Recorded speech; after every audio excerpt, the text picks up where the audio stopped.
and it's my pleasure to welcome you to the Guinn Center's First Look webinar on early childhood systems. My name is Christine Callagher. I'm the Assistant Director of the Guinn Center, and I'm so proud to welcome you and to facilitate today's conversation. But before we get started, I'd love to tell you a little bit about us. So the Kenny Guinn Center for Policy Priorities is a nonprofit, nonpartisan policy research center serving the entire state of Nevada. We study everything from the economy and tax policy to health and social policy and to education, of course, providing trusted, data-driven policy recommendations for lawmakers and government officials to consider as they govern our state. Since 2013, we have produced more than 100 policy reports, briefs, and other research. In fact, we have 6 studies that are coming out before the 2025 legislative session. One is on housing affordability. Another is on the labor force participation rate in Nevada, and still another is on the health workforce and its impacts on economic development. So lots of exciting things coming your way.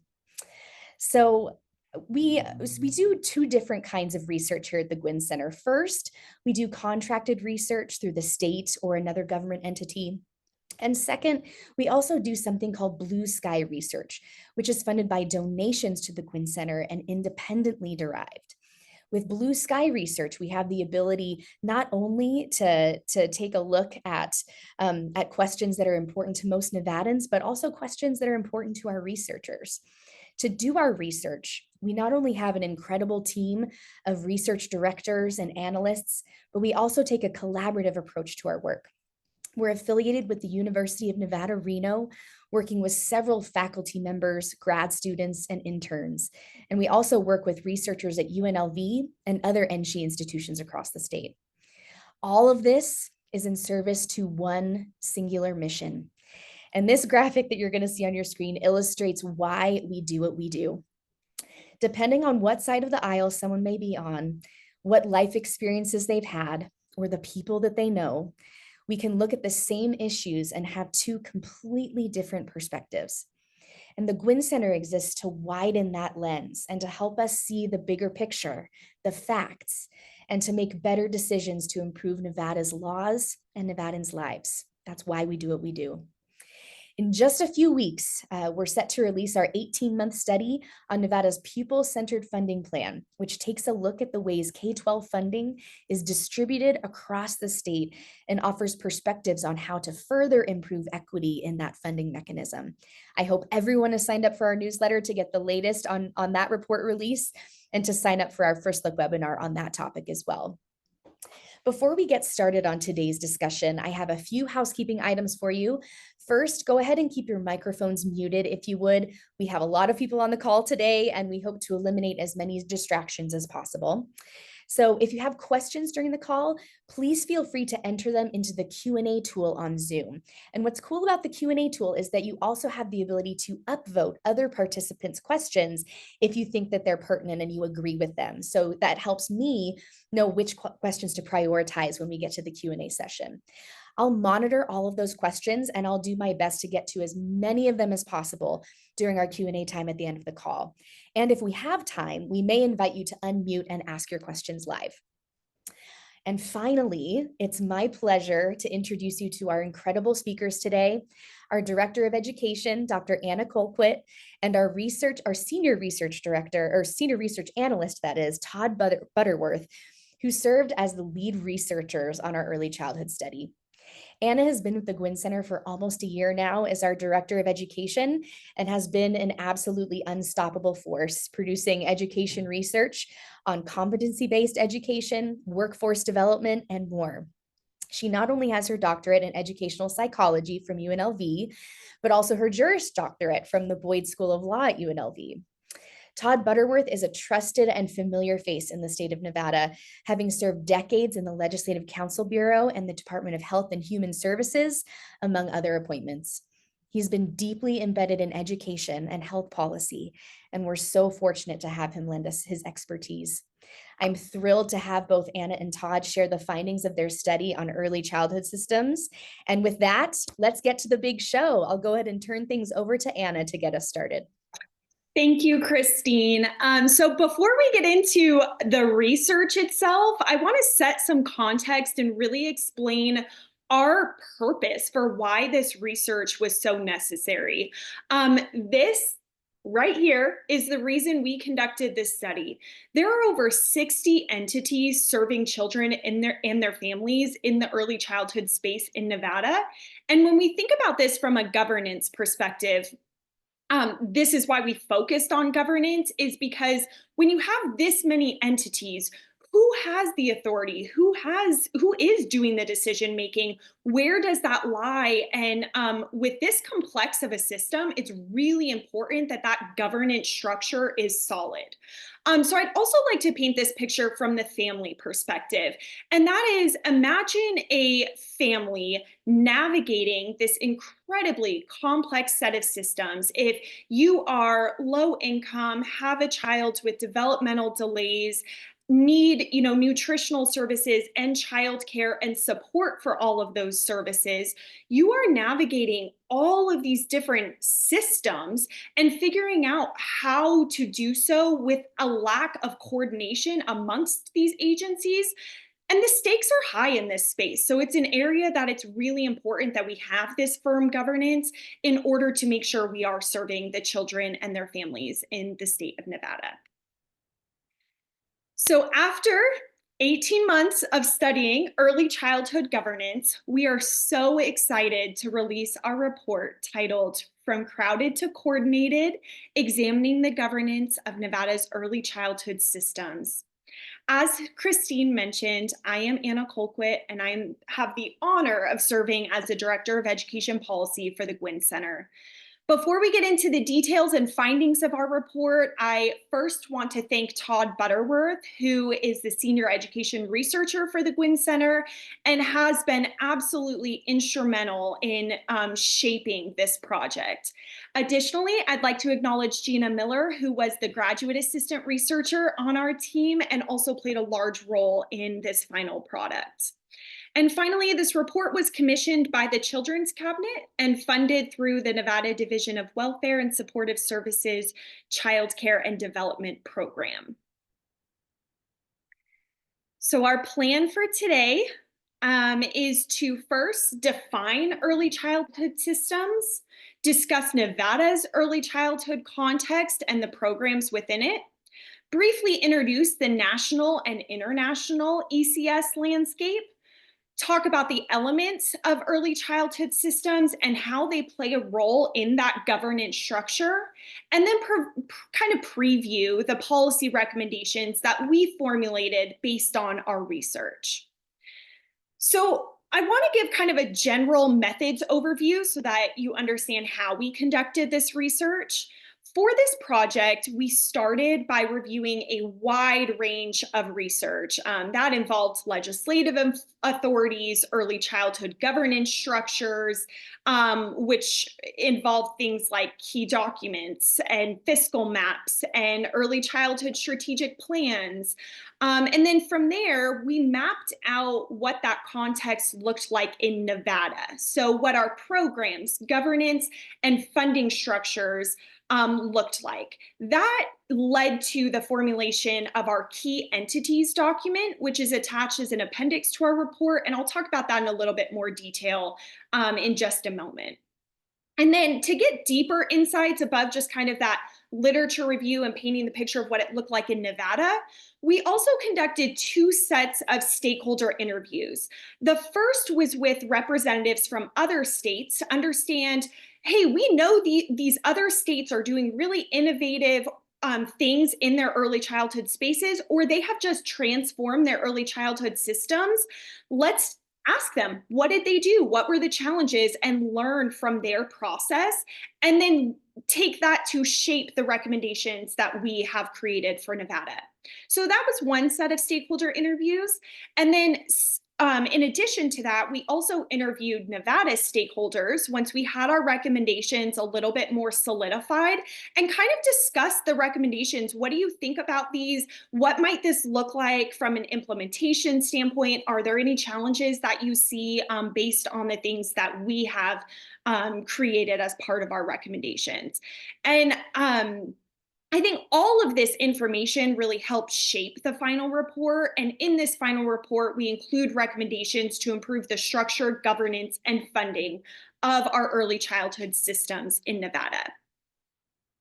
So now we get to do the fun part and talk about what do we mean when we say ECS, which is early childhood systems. What do we mean by that? And I think most of us, our minds go straight to pre-K and think about, that is when we think of early childhood, it equals pre-K. Our research is not only talking about pre-K or childcare services in general. What we mean when we say ECS or early childhood systems, we are talking about this comprehensive set of systems that do provide pre-K, education, childcare, but it also includes physical health care, mental health care, child welfare, early intervention services, economic support, nutrition services, and any other service or program that would be for children up to 8 and their families. As I mentioned a few minutes ago, there are a lot of entities that are involved in this space.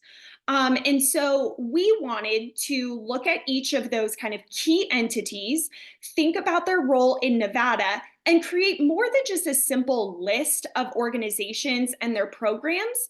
But instead, we created a document that's attached as an appendix to our report that includes a lot of useful insights, such as the entity's statutory authority, if it's applicable, the funding sources with links to the Nevada executive budget, if it applies, summaries of oversight and advisory relationships so that we can understand who might exercise authority or influence over this entity or vice versa.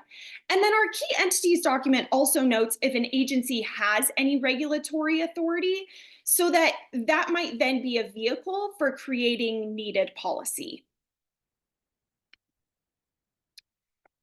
I want to spend a little bit of time on this slide because seeing the lack of resource utilization in Nevada's early childhood space is quite jarring. Out of all eligible 4-year-olds, under 16% are participating in Zoom, Title I, or Nevada Ready programs. Similarly, 5% of eligible 4-year-olds are participating in Head Start. About 10% are participating in the child care subsidy, which helps provide resources to cover the cost of child care. Less than 1% of eligible children are participating in the maternal, infant, and early childhood home visiting programs, which just helps with the accessibility of all of those systemic issues that we talked about of nutrition and healthcare. And that creates it kind of, let me come to your home and help provide those services all in one. And I especially want to point out this last one because on this list, I think that WIC is probably one of the most well-known programs out of all of these. However, out of all eligible children 5 and under, only about a quarter of them are participating in WIC.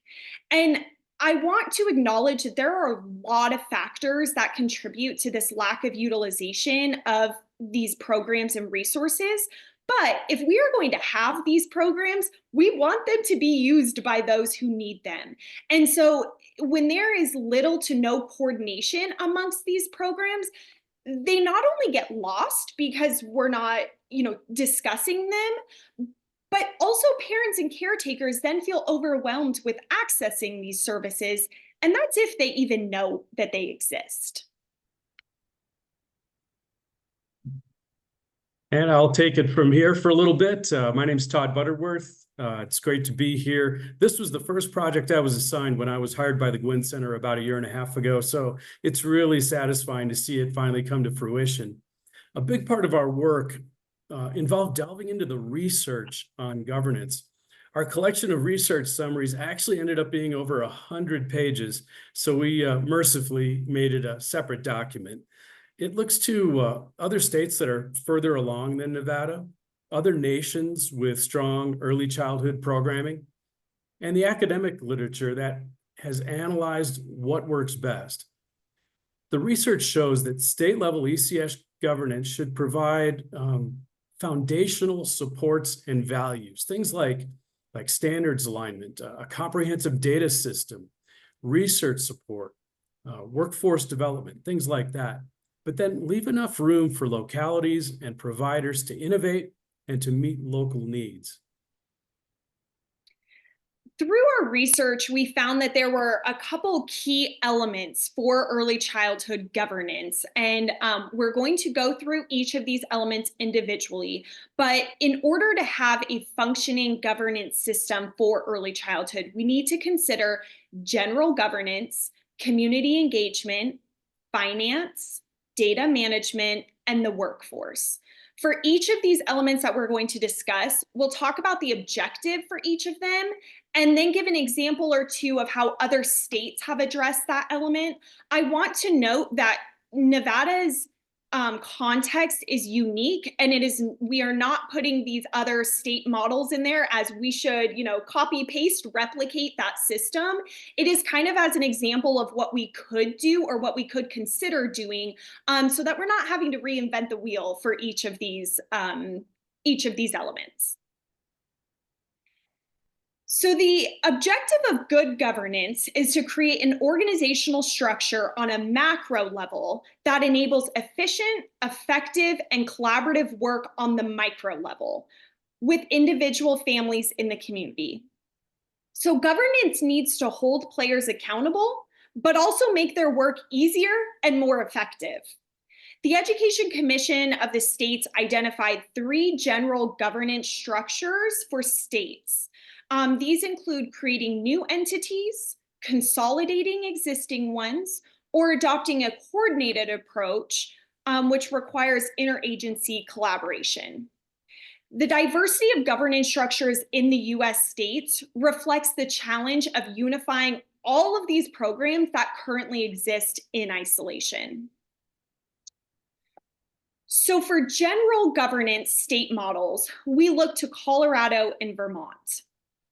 So Colorado established a Department of Early Childhood in 2021, and then they transferred programs to it from the Department of Human Services and their Department of Education. It was collaboratively created, and we feel that this is a really positive example of how thoughtful governance can help transform a system.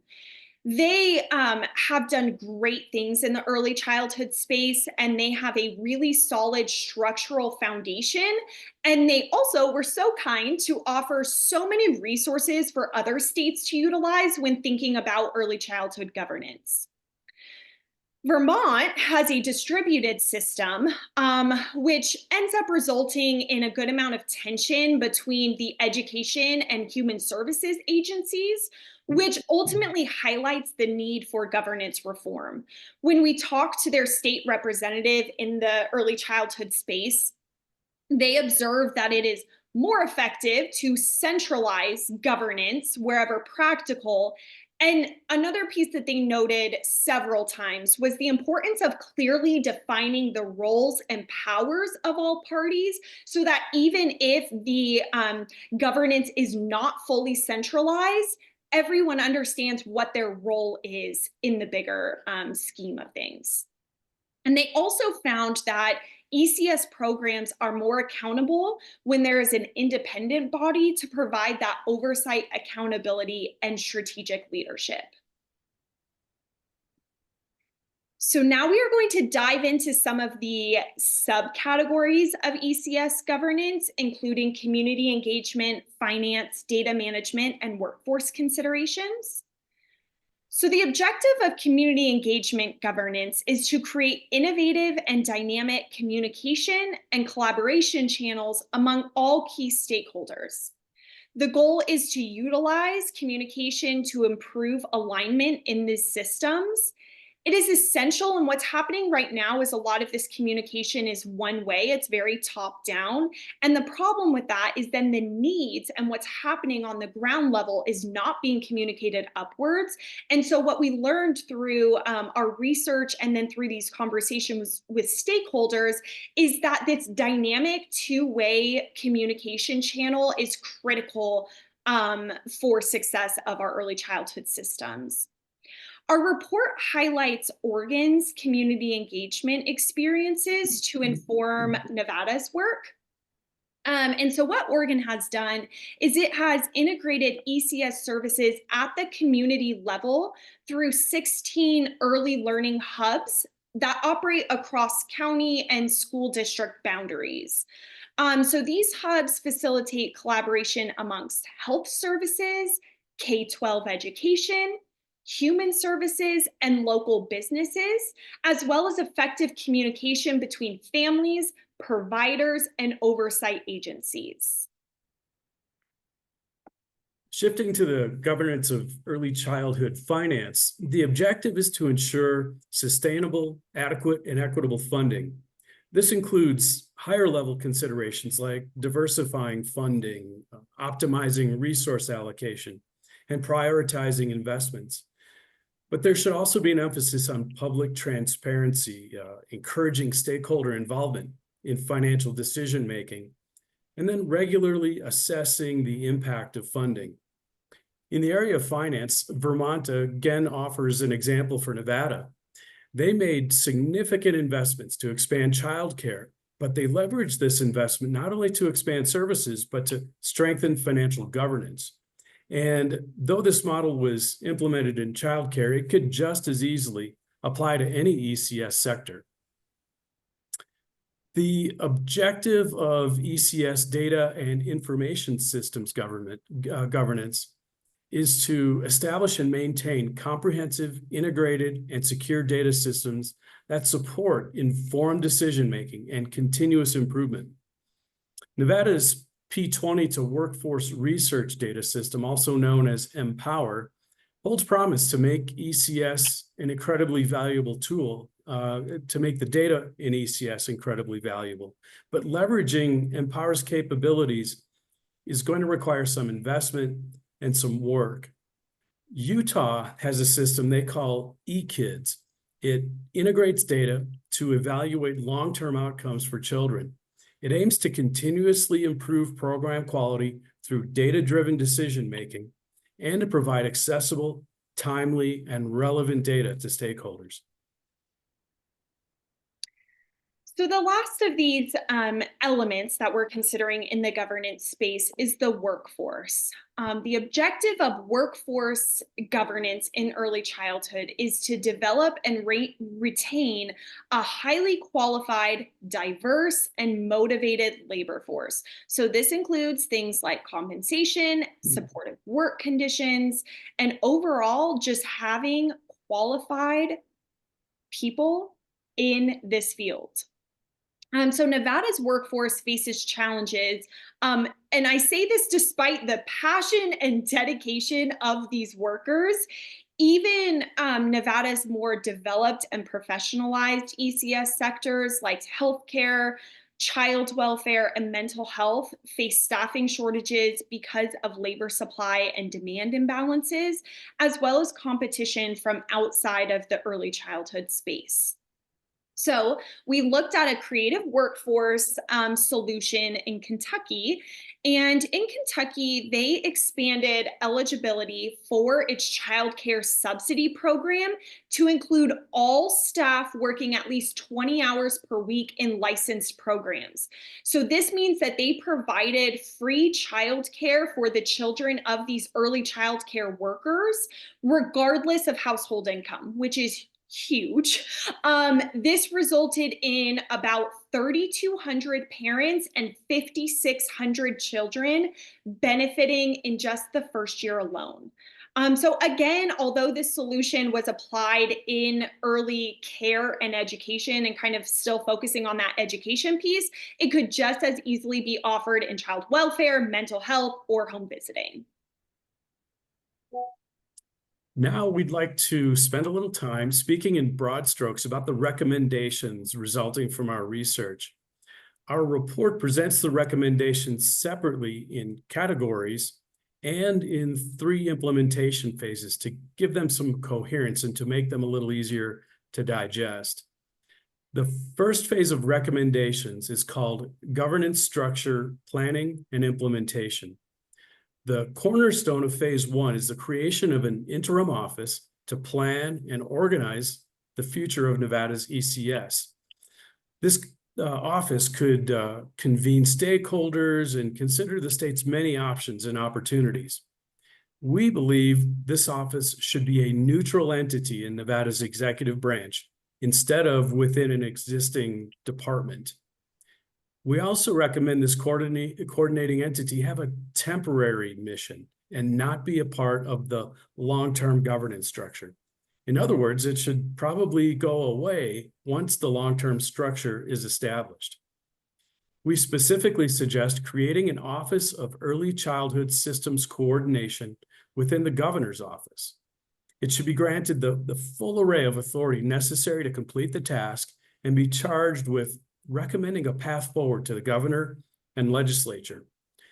It should operate as a neutral advocate for all ECS sectors and not be under the direction or control of any early childhood entity. Furthermore, it's important to emphasize that nothing about the Systems Coordination Office presupposes moving, consolidating, or changing any program. We think those things are yet to be decided and need to be planned with lots of stakeholder input. Additional activities during phase one could include things like restructuring the membership and authority of the Early Childhood Advisory Council and considering governance changes for early intervention and early special education. We also outlined many excellent governance tools available to help Nevada's ECS planners. And so once a governance structure is in place, the second phase of recommendations we offer relate to implementing governance practices. So this collection of strategies that we have formulated suggests first beginning with an examination of what are our local needs, and then how can we identify funding pathways and policy changes that are necessary to meet the needs of our local communities. Second, we think that we should consider implementing a cost-based versus market-based model for funding early childhood services wherever that is possible and practical.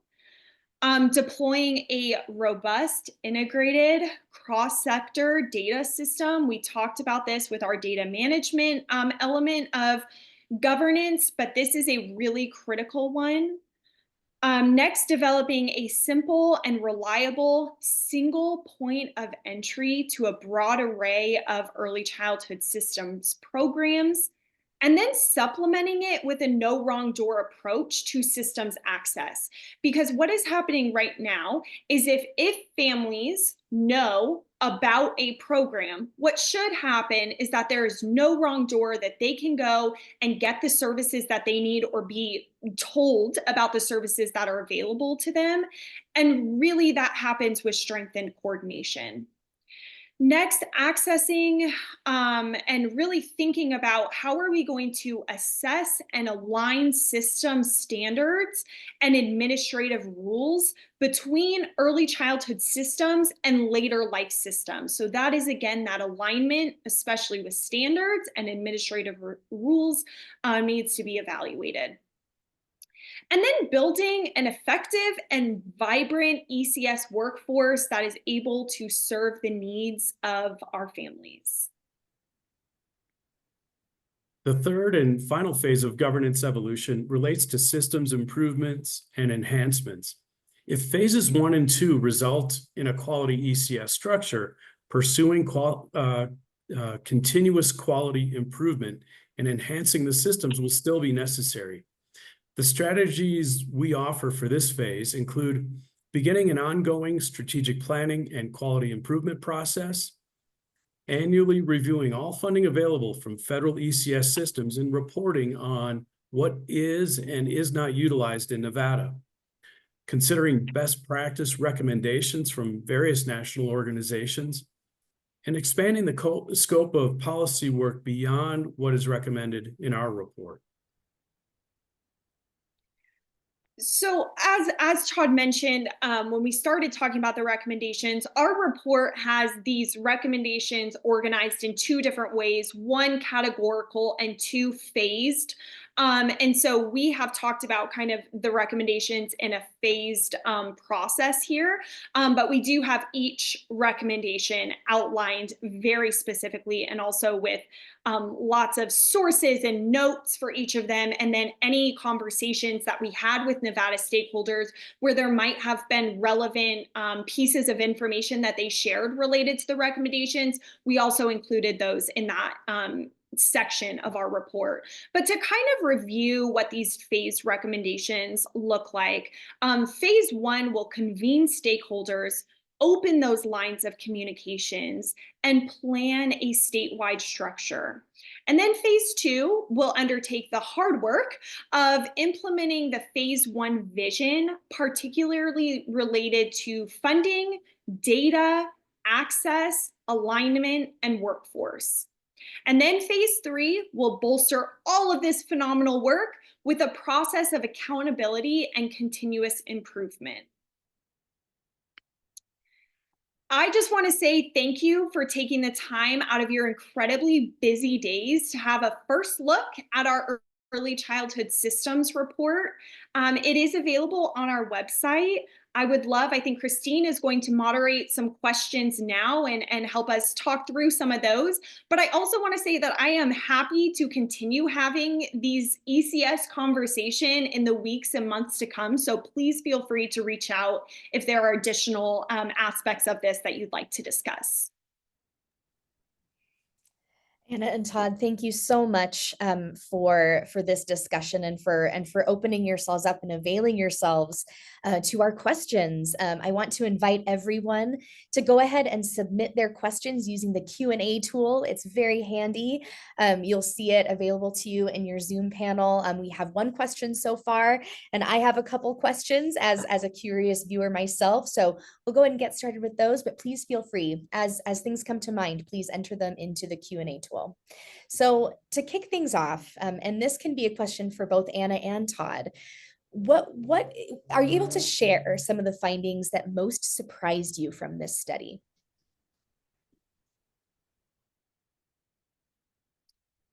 I will say that I did not know the complexity of how many players there were in this game of early childhood. I did not know there were so many people involved, so many programs, services, organizations, and then the lack of utilization. I think that was very surprising to me because I have heard of a lot of these programs. I assume others have as well.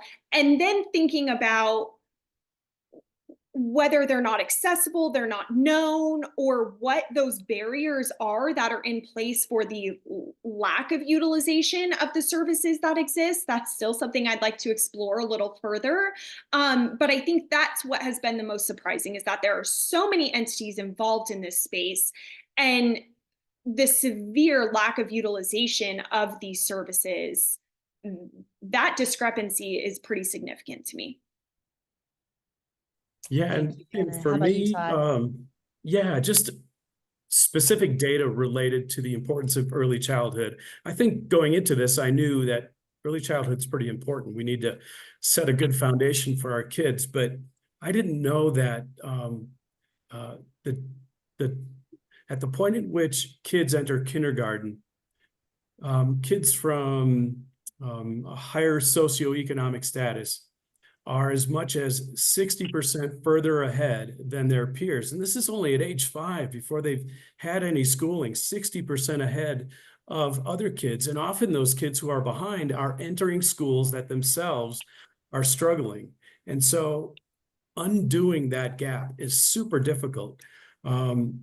It's a very expensive, very labor-intensive process. And so if we can do a better job as a society in early childhood, we're setting a foundation for education, which then sets a foundation for the workforce, and it just becomes a self-reinforcing process if we can get early childhood right. Absolutely. No, thank you so much for your thoughtful responses. It is absolutely incredible to see what impact those types of investments make when we invest in early childhood. those dividends paying off down the line as children age and become adults in our society. It's incredible to see. I want to tap into, before we get to our participant questions, I want to tap into that question on utilization, service utilization. I know, Anna, you brought that up. It's something that has been pretty striking to me as well. I'm guessing one of the governance areas that might be most pertinent to improving those service utilization numbers might be in that community or family engagement space. Did your research reveal any specific strategies to drive the utilization of early childhood systems? That is a fantastic question. I think there are so many different aspects of early childhood governance that would impact this underutilization. As you said, the family engagement piece is key. I also think when we talk about, a no wrong door approach and really having agencies and services that are teaming up and really on the same team impacts then how families are accessing this. We look at things like universal applications, which do not really exist in the early childhood space right now. And thinking about, I gave the example at the beginning of a family that has a child that has developmental delays. They're a low income family. They need childcare, they need nutrition services. All of these things they are applying for separately, they are looking at separately, and they have to know not only that the programs exist, what they are, how to apply for them. And so I think when we talk about that no wrong door approach and potentially, universal applications, that is where the coordination is so key, because if we have coordination there, we aren't asking families to apply for 50 different programs. We aren't expecting that they know about these 50 different programs that their family could benefit from or their child could benefit from. And so I think that's a key piece with the underutilization. But I also think that I think the data piece plays a really big role in this as well. How we collect, manage, and utilize data in the early childhood space is something that we focused on quite a bit in our report, because it is pretty underdeveloped and an area that there's a lot of interest in it. There's a need for not just our agencies, but there's a need from our families as well. They want access to this. They want to understand what our community looks like in terms of these needs. And so I think that the data piece is pretty huge for these stats as well. Todd, do you have anything else to add on that? I think it's natural when you see underutilization in a program like WIC to sort of jump to conclusions like, oh, it's just a matter of spreading the word. But maybe it's a matter of more workforce, more people to process applications, because maybe folks in the past, it's taken so long or been so difficult that the word has spread. And so if we just had more people, or maybe the eligibility criteria needs to be changed. Maybe not as many people as we think really need the services. We don't know, but if we had the data, we could understand that better. And let's say, just for example, that we discovered that, yeah, maybe the eligibility criteria for some program could be changed. That might allow some resources to be freed up and to be used in some other area of early childhood. It could make the system just so much more efficient. And I just want to give a quick shout out. There's a relatively new effort in Nevada called First Five Nevada, and it is it's in the beginning stages of becoming that single point of entry, the first place that a family can go to say, hey, what might I qualify for, and where do I go from here? And how cool would it be for a family to be thinking, my child might be able to benefit from service X. So they go to First Five, they put in their basic info, and First Five says, yes, you qualify for service X. And by the way, it looks like you qualify for Y and Z too. And if you'd like, we'll just submit those applications for you. So things are happening in Nevada. And I think the recommendations from this report are going to build on some wonderful work and some deep passion that already exists in the early childhood space. Thank you so much, both Todd and Anna, for those responses. We have a couple other questions and comments about service utilization, but really quickly, we also have some questions around the data, not just of this report, but in general, the data points we consider when we look at the success or perceived success of early childhood systems. So really quickly, could you please share the typical data points used to determine the effectiveness of early childhood systems, and perhaps what countries or states typically score highest in their effectiveness of their early childhood systems? Todd, do you want to Yeah, discuss that sure. one? I know that you're very well ingrained in, especially the international and where the U.S. places within that. Yeah, I was part of a study with the National Conference of State Legislatures a number of years ago, and we looked at high-performing K-12 education systems around the world.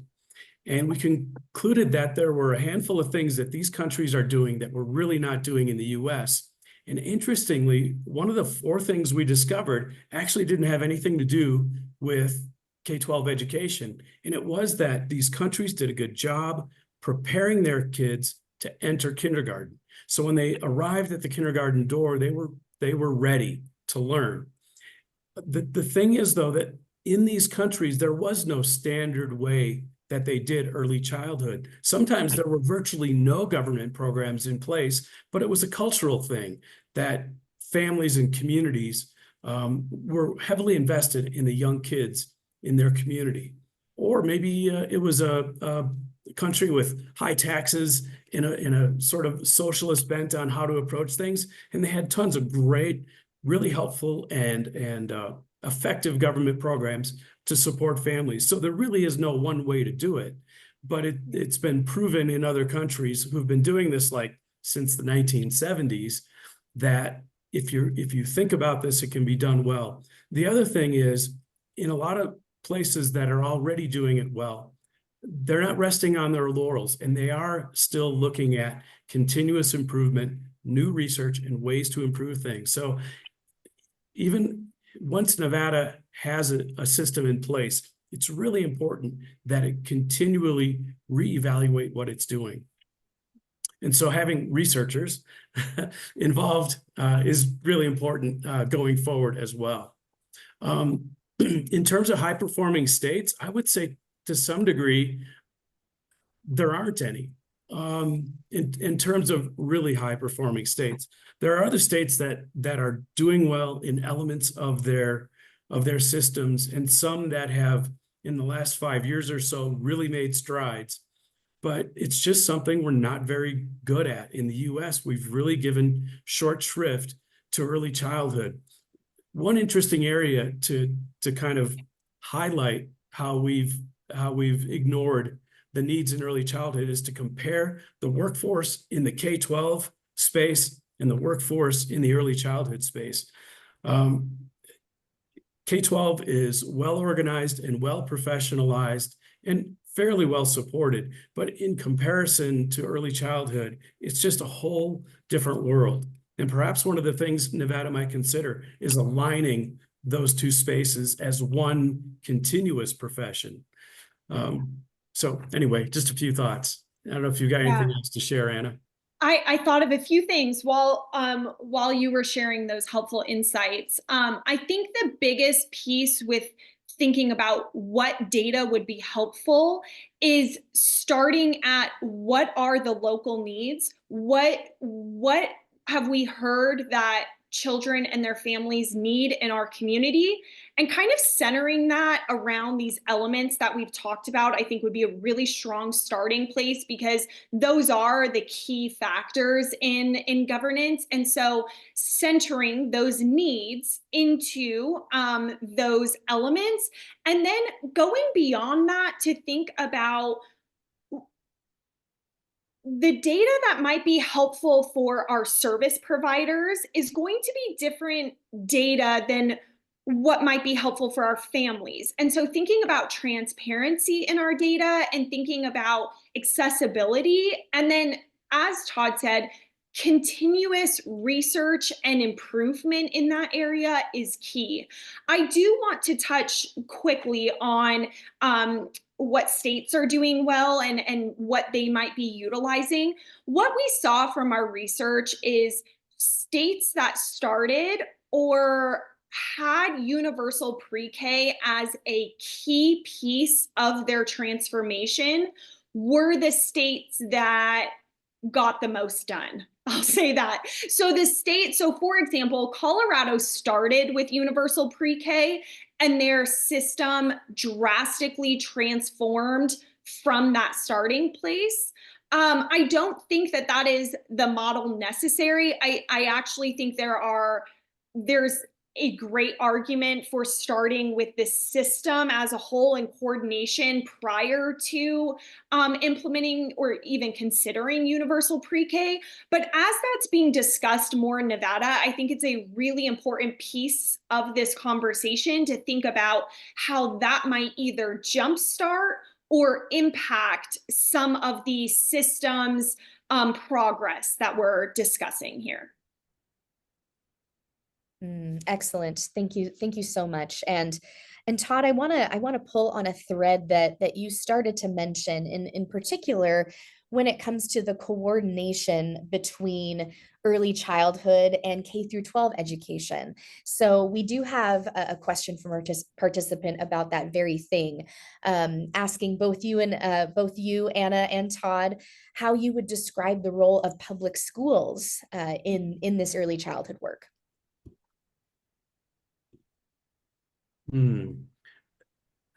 I don't know that the K-12 schools are responsible for early childhood.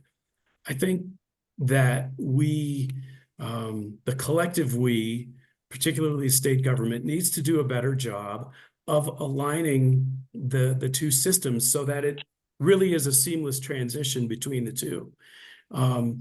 K-12 is well stretched and they're working really hard. But in many cases, the raw material that they're receiving from early childhood is a little difficult to educate. And so we just collectively need to do a better job. And one of the ways that we can do that is looking at alignment. I talked briefly about the profession. There needs to be some alignment in the profession between early childhood workers and K-12 teachers. Educational standards. There needs to be some alignment so that the things we are teaching in early childhood are really relevant to where kids need to be when they enter kindergarten. We need to address physical and mental health care needs among young children so that these things have been addressed. There are treatment plans in place before a child gets to kindergarten so that that distraction has been taken care of. So there are a lot of things that can be done, but I don't see that as the responsibility of K-12. I think in addition to that, when we do think about the needs that extend beyond educational needs, and currently Dr. Stephanie Woodard from our Guinn Center team is doing research on school-based behavioral health and really in that K-12 area. And we're constantly seeing intersections in our work because when we think about the impact that early childhood as a time period in a child's life, the impact that that has on their trajectory is massive. And so I think when we think about the services that we provide to kids in K-12, aligning that with the services we provide in early childhood and thinking about how we can think of a person's life more completely rather than these kind of increments of early childhood, then K-12, then higher ed, then workforce, or any variation of that. But the way that we kind of section off a person's life and then don't weave in the same alignment and standards and rules and services makes it very difficult to kind of start over at each phase. And for kids that need continual care, it's the lack of alignment there is creating these extra barriers that aren't necessary. All right, thank you so much, Anna and Todd. Really quickly, another brief data and methodology question. One of our participants is curious about how we obtained the number of eligible children for programs like Head Start, home visitation, Nevada Ready, etc. That came from our friends at the Children's Cabinet, and they gathered the data from a variety of sources. Okay, thank you so much. All right, so let's go ahead, since we have a couple minutes left. I'd love to open the floor to some verbal questions, and in order to keep this as managed as possible, if you could express your interest in asking a verbal question using the Q&A tool, that would be wildly helpful. I know we already have one person who has expressed interest, Assemblywoman Hanson. Please go ahead and unmute yourself and ask your question. Hi, thank you so much. Really appreciate the work you're doing. Hope my internet is stable enough that I'm not coming in bits and pieces. So again, thanks for all your work.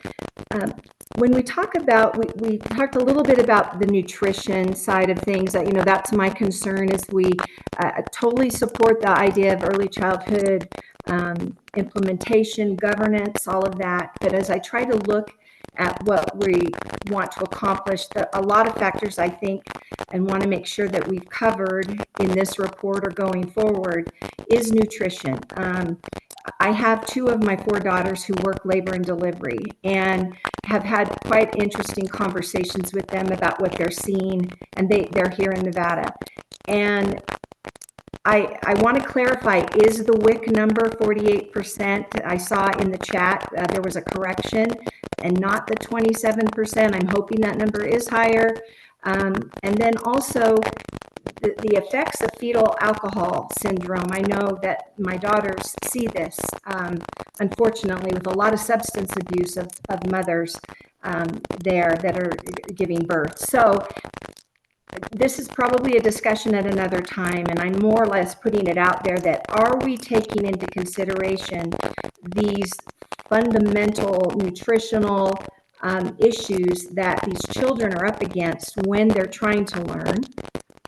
And then I have one second little thing, and I'll make it really quick.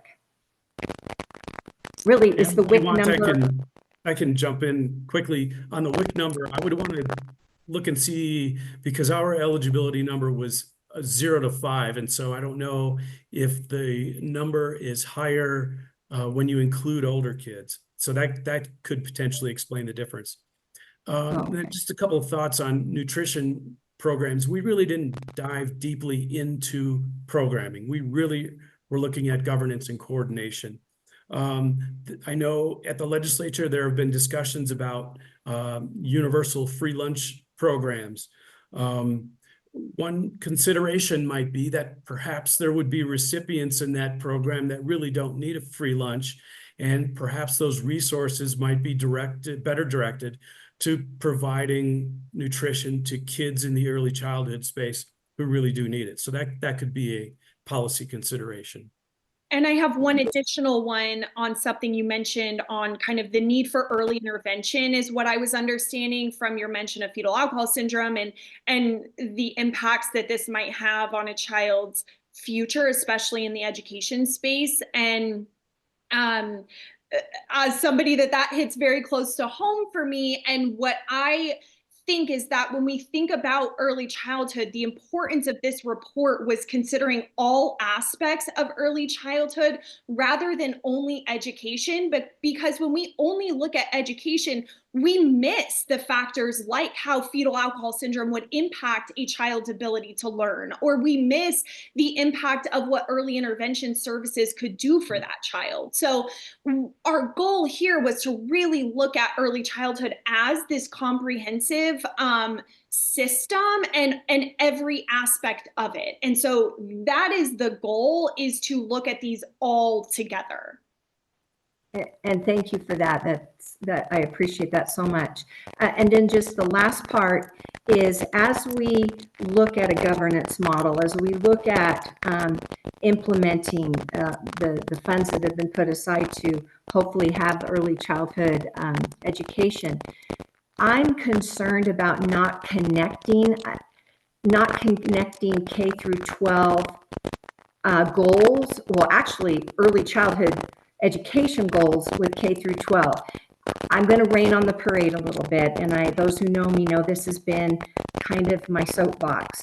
My hair's on fire that our proficiency rates that we get from the Nevada report card are on average, we're a third proficient. And then when we go to middle school and to high school, we precipitously fall off. So our kids in elementary school, even though the proficiency rates aren't where I'd like them to be, or I think any of us would like them to be, they are higher. And then as kids go to middle school and high school, they come down. So here we are going to put money and time and this wonderful reporting into a governance model and systems, then to turn these kids into a system, feed them into a system, and then have them join the rest of the kids that are falling off. So that is my hope, is that there's got to be some way, as we work on our proficiencies, that these kids that are coming in and have gotten this wonderful help that they've needed to join the rest of the kids who maybe didn't need early childhood interventions, but then have them succumb to the fall off. So thank you. That's my spiel. I appreciate you guys so much, and I'll be quiet now. I appreciate that. And I did want to touch on one of those points, and that is we have specific recommendations formulated around that alignment, and the emphasis on that alignment not being, okay, early childhood, now you take what's done in K-12, replicate and align your system to match that. It really is that dynamic alignment to exist between both of those education systems, because you're right, that is key. And I would just add, I think what we're observing, what you described about proficiency getting worse as kids get older, is that it's an issue of trajectory. And so when kids enter kindergarten, there are kids who are ready and kids who are less ready. And they each have their own trajectory. And initially, after a year or two, they're not too far apart, but their trajectories continue. And those two lines continue to diverge more and more and more. And so I'm sure that there are things that can be done in K-12 to improve that dynamic, but that dynamic is established at the point at which kids are entering kindergarten. And if we can do a better job before kindergarten, hopefully we can bring those lines a little bit closer together. And make the job of being a K-12 educator, particularly a kindergarten teacher, a little bit easier. Yes. All right, everyone. Thank you so much. We are just about out of time. It's 11:01 a.m. I want to thank everyone who joined us for today's webinar and reiterate that the report is now publicly available. It's been published on our website, guinncenter.org, and it's available now for downloading, for reading, for enjoying, for thought-provoking, and we hope that you will. And of course, both Anna and Todd are available for any follow-up questions you may have, and please don't hesitate to reach out to them. You can find their contact information on our website or by reaching out to the Guinn Center at info@guinncenter.org. I also want to note that we've taken stock of all of your questions. We were able to get to most of them today, but we do hope to answer them on our website in the coming weeks. So please stay tuned. Please sign up for our newsletter to stay in the know on all things Guinn Center, including forthcoming research, including our project on the pupil-centered funding plan that we'll be presenting on hopefully in the next couple of weeks. And with that, I want to wish all of you a wonderful day and thank you for joining us. We'll see you again soon.